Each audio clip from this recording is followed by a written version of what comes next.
Thank you. I just have a request. Next time, I don't want to be last again. Last time I was a thing between them and a beer. So we're an early stage medical device company making a cardiac monitoring system via a probe down your esophagus. It works because your esophagus is anatomically right next to your heart. I won't go into the details of the product. If you want to catch me afterwards, I'll show you. I can show you more here, but tell you the specifics of our huge and growing $2 billion market, because unfortunately heart disease remains the #1 killer of mankind. But I want to spend my few precious moments here telling you about the remarkable success in just the last couple of weeks. In late last year, we received our FDA approval to go into clinical trials. We subsequently got approval in 3 hospitals, which both of those, by the way, are feats in and of themselves with today's environment with the FDA. Early March, we started testing in St. Mary's here in Madison, and I'm pleased, proud, like a proud parent actually, to tell you our very first patient proved the efficacy of our device. We got everything we claimed to do. Atrial ECG, ventricular ECG, left atrial pressure, mixed venous oxygen, cardiac output. Now I know that may not mean a lot to you, it means a lot to me, but suffice it to let me summarize. Again, we proved our product concept, our design, and from now on we're taking each patient test slowly, because each patient is teaching us something else, and what we're doing is just tweaking our device.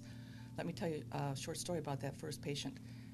One element of our protocol is to compare ourselves to the pulmonary artery catheter, that thing I've talked about in the past, that is this nasty, invasive, gold standard heart monitoring device that the medical literature actually says causes 45,000 complications every year, including death. So this thing is threaded through the patient's bloodstream and through a diseased heart. So you can kind of imagine why it causes all these complications. Our device goes down the esophagus and is minimally invasive. So we compare our data to the PAC. So in the operating room, here's the PAC with all its monitors.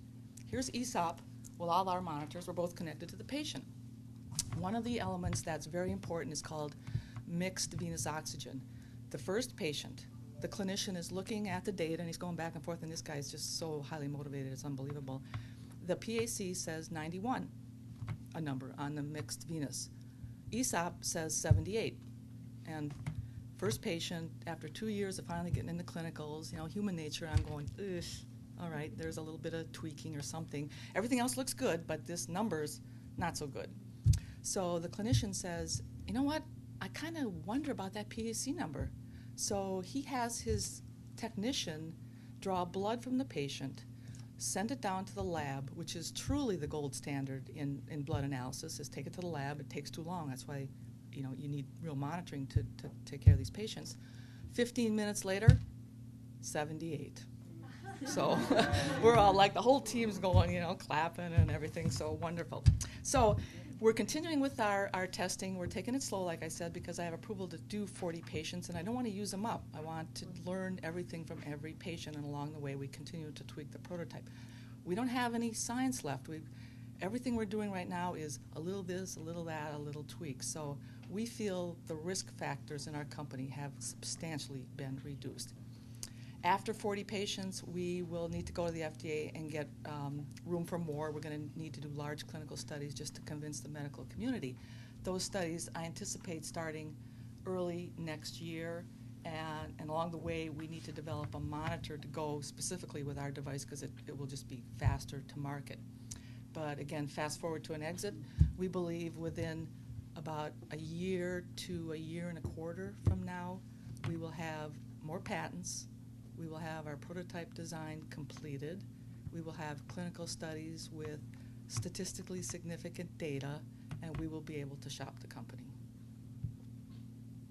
You should invest in me. The acquirers, the obvious ones, are the 2 companies who own 90% of the pulmonary artery catheter business, right? So at this point in time, we're keeping pretty close to the vest because those two companies are really big, you know, and Yeah. I just don't want any squashing mechanisms going on. So we're working with an IP attorney who happens to be an anesthesiologist, so the learning curve is zilch, and they're helping us design our portfolio right now. So any questions? Let me see if I Questions can- for Bonnie? Great, and what's your second? Anybody but Joe? Second hospital, you're St. Mary's, you said what's your second hospital? Where it's either probably be the University of Pennsylvania, and then we've got University of Arizona lined up, another hospital in Pennsylvania, and we're actually looking at Duke. Anybody but Joe. Is it true that that first test resulted in increasing the value of our investment by 5 times? True. Minimally. Well, I have to tell you, if I have 2 seconds, I'll tell you another story. Our patients right now are cardiac bypass patients, meaning they're having heart surgery. So, you know, I know it sounds gross if you don't spend all your time in operating rooms, but what they do is they basically take the heart out of the equation. So the patient's blood is routed by a machine.